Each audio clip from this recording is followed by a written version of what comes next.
இந்த உலகத்திலே பிறந்த ஒவ்வொரு மனிதரும் மரணிப்பது நிச்சயம். அது இறைவனால் முடிவு செய்யப்பட்ட விடயம். கண்ணியமானவர்களே, இந்த அடிப்படையில் உலகத்திலே யார் இறைவன் சொன்ன பிரகாரம் வாழ்ந்து தன்னுடைய வாழ்க்கையை அமைத்துக் கொண்டாரோ அவர்களுடைய உயிர்கள் ஒரு விதத்திலே கைப்பற்றப்படும். மறுமுனையில் இறைவன் சொன்ன பிரகாரம் தன்னுடைய வாழ்க்கையை அமைக்காமல் மனோ இச்சை ஷைத்தான் சொன்ன பிரகாரம் யார் வாழ்க்கையை அமைத்துக் கொண்டார்களோ அவர்களுடைய உயிர்கள் கைப்பற்றக்கூடிய விடம் வித்தியாசம். இதை பற்றி தான் இந்த பதிவிலே தெளிவாக பார்க்க இருக்கிறோம்.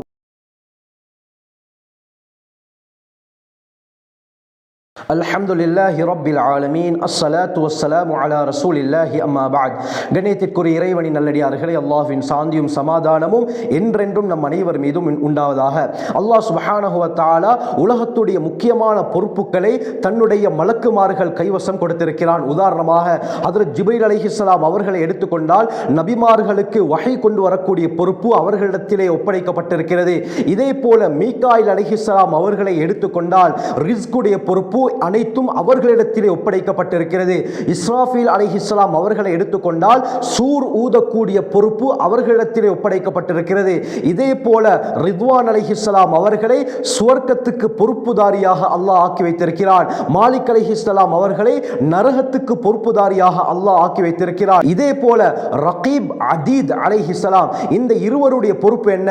மனிதர்கள் செய்யக்கூடிய நல்ல அமல்கள் கெட்ட விடயங்களை அவர்கள் பதிவு செய்வது தான். இதே போல முன்கர் நக்கீர் அலைஹிஸ்ஸலாம் இவர்களுக்கு அல்லாஹ் என்ன பொறுப்பை கொடுத்திருக்கிறான் என்றால், அடியார்கள் மரணித்ததற்கு பிறகு கபருடைய வாழ்க்கைக்காக வேண்டி அவர்கள் செல்வார்கள். கபரிலே வைத்து கேள்வி கணக்கு கேட்கக்கூடிய பொறுப்பு இந்த இருவரிடத்திலே ஒப்படைக்கப்பட்டிருக்கிறது. இதே போலத்தான் அடியார்களுடைய ரூஹ்களை, உயிர்களை, அடியார்கள் மட்டுமல்ல உலகத்திலே இருக்கக்கூடிய சகல விதமான ஜீவராசிகளுடைய உயிர்களை கைப்பற்றக்கூடிய பொறுப்பு, அது நுளம்பாக இருக்கலாம், ஒரு மிருகமாக இருக்கலாம், மனிதர்களாக இருக்கலாம், அனைவருடைய ரூஹை, உயிர்களை கைப்பற்றக்கூடிய பொறுப்பை அல்லாஹ் ஹஜ்ரத் இஸ்ராயில் அலைஹிஸ்ஸலாம் அவர்களிடத்திலே கொடுத்திருக்கிறார். இவர்களுக்கு தான் மலக்குல் மௌத் என்றும் சொல்லப்படும். மலக்குல் மௌத் என்பது இவர்களுடைய இன்னொரு பெயர். கண்ணியமானவர்களே, நான் இந்த விடயத்தை பற்றி ஏற்கனவே பேசியிருக்கிறேன். அதாவது மனிதர்களுடைய உயிர்களை மட்டுமா இவர்கள் கைப்பற்றுவார்கள், அல்லது உலகத்தில் இருக்கக்கூடிய ஏனைய ஜீவராசிகள், நுளம்பு, எறும்பு உட்பட எல்லா வஸ்துக்களுடைய, எல்லா ஜீவராசிகளுடைய உயிர்களையும் இவர்களால் கைப்பற்றுவார்கள் என்று நான் தனியாக ஒரு வீடியோவிலே பேசியிருக்கிறேன். அதனுடைய லிங்க் நான் கீழே டிஸ்கிரிப்ஷன் பாக்ஸிலே தருகிறேன், செக் பண்ணி பார்த்துக் கொள்ளுங்கள். ஆக அருமையானவர்களே, ஹஜ்ரத் இஸ்ராயில் அலைஹிஸ்ஸலாம் மலக்குல் மௌத் அவர்களுக்கு உயிர்களை கைப்பற்றக்கூடிய பொறுப்பை அல்லாஹ் கொடுத்திருக்கிறார். சூரா சஜிதாவிலே இதை பற்றி கூறும் பொழுது, குல் யதவஃபாக்கும் மலக்குல் மௌத்தில் லதி உக்கில பிக்கும், உயிர்களை கைப்பற்றக்கூடிய பொறுப்பு மலக்குல் மௌத்திடம் இருப்பதாக அல்லாஹ் இந்த ஆயத்திலே தெளிவாக கூறுகிறார். அருமையானவர்களே, ஒரு அடியானுடைய கடைசி நிலை உலகத்திலே அவன் எப்படி வாழ்கிறானோ அதன் பிரகாரம் தான் அமையும்.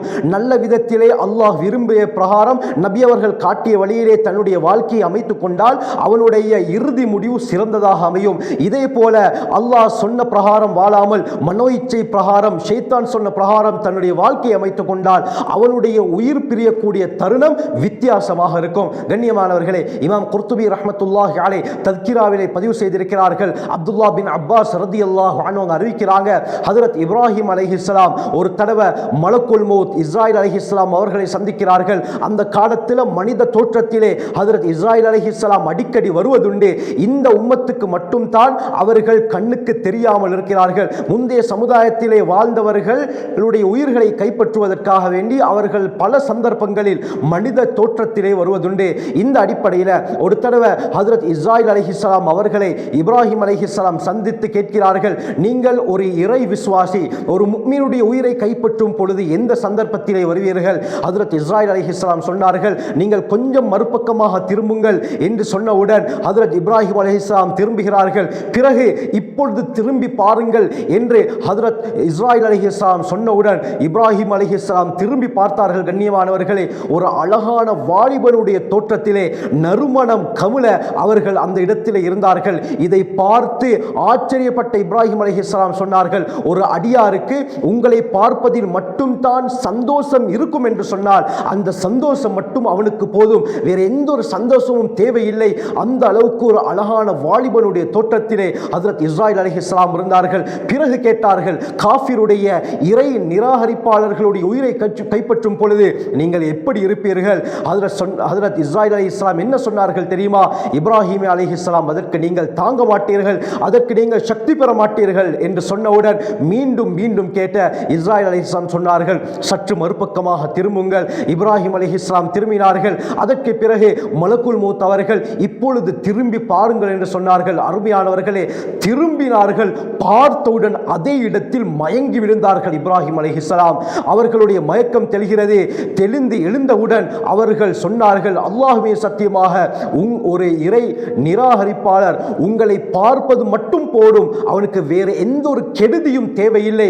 உங்களை பார்த்தாலே அவன் பயந்து இதன் காரணமாகவே அவன் மரணித்து விடுவான் என்று சொல்லும் அளவுக்கு பயங்கரமான தோற்றத்திலே ஹஜ்ரத் இஸ்ராயில் அலைஹிஸ்ஸலாம் இருந்தார்கள். அவர்களுடைய தோற்றம் அந்த அளவுக்கு பயங்கரமானதாக, கண்களிலே அந்த மின்னல் வீசுவது போல் இருந்தது, மூக்கில் இருந்து நெருப்பு ஜுவாலைகள் வந்து கொண்டிருக்கிறது. அவர்களுடைய நாக்கு வயிற்றை விட பணிந்து காணப்பட்டது.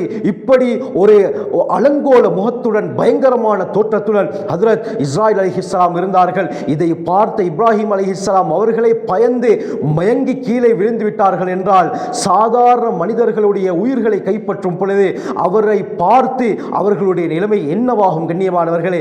அதனால தான் ஹஜ்ரத் ஸல்லல்லாஹு அலைஹி வஸல்லம் தெளிவாக ஹதீஸை சொல்லி காட்டினார்கள். இமாம் இப்னுல் முன்திரி அத்-தர்கீப் வத்-தர்ஹீபிலே தெளிவாக கொண்டு வருகிறார்கள். முஃமினுடைய உயிரை கைப்பற்றும் பொழுது அழகான வாலிபருடைய தோற்றத்தில் ஹஜ்ரத் இஸ்ராயில் அலைஹிஸ்ஸலாம் மலக்குல் மௌத் வருவார்கள்.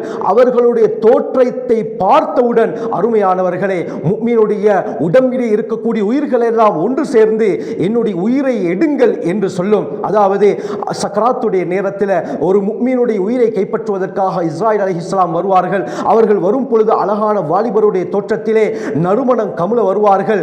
இந்த சந்தர்ப்பத்தில் அந்த அடியாரை பார்த்து சொல்வார்கள், முதலாவதாக அவருக்கு நரகம் காட்டப்படும். அந்த அடியாரை பார்த்து சொல்வார்கள், நீங்கள் இந்த இடத்திற்குத்தான் போக இருந்தீர்கள், ஆனால் நீங்கள் உலகத்திலே அல்லாஹ் விரும்பிய பிரகாரம் வாழ்ந்ததின் காரணமாக நீங்கள் போகக்கூடிய இடம் இது என்பதாக சுவர்க்கத்தை காட்டுவார்கள். சுவர்க்கத்திலே அவர் போகக்கூடிய இடம், அவருடைய இடத்தை பார்த்தவுடன் இந்த அடியாருடைய உடம்பில் இருக்கக்கூடிய உயிர்கள் எல்லாம் அவசரமாக என்னை அந்த இடத்திலே கொண்டு செல்லுங்கள் என்று அந்த ஆசை ஆர்வத்துடன் இருக்கும். இந்த சந்தர்ப்பத்தில் எப்படி நபி அவர்கள் சொல்லி காட்டினாங்க, எண்ணெயில ஒரு முடி விழுந்தால் எப்படி லேசாக எடுக்க முடியுமோ இதே போல இந்த அடியாருடைய ரூஹை ஹஜ்ரத் இஸ்ராயில் அலைஹிஸ்ஸலாம் லேசாக கைப்பற்றி விடுவார்கள்.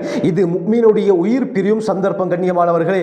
குர்ஆனிலே அல்லாஹ் கூறுகிறார், இன்னல்லதீன காலு ரப்புனல்லாஹு சும்ம இஸ்தகாமு, அல்லாஹ் தான் இறைவன் என்று சொல்லி அதே அடிப்படையில் யார் இஸ்திகாமத்தாக நிலையாக கடைசி வரை இருந்தார்களோ இவருடைய மரண தருவாயிலே மலக்குமார்கள் இறங்குவார்கள். இறங்கி சொல்வார்கள், அல்லாஹ் தஹாஃபு, நீங்கள் எதை நினைத்தும் பயப்பட வேண்டாம், வலா தஹ்ஸனு, உங்கள் குடும்பத்தாரை நினைத்து நீங்கள் கவலைப்பட வேண்டாம், வ அப்ஷிரு பில் ஜன்னா, இதோ இந்த சுவர்க்கத்தை கொண்டு நீங்கள் நன்மாராயம் பெற்றுக் கொள்ளுங்கள் என்று சொன்னவுடன் அந்த ரூஹ் எல்லாம் உடனடியாக என்னை எடுங்கள் என்று சொன்னவுடன் லேசான முறையிலே அந்த முஃமினுடைய ரூஹை இஸ்ராயில் அலைஹிஸ்ஸலாம் அவர்கள் கைப்பற்றுவார்கள்.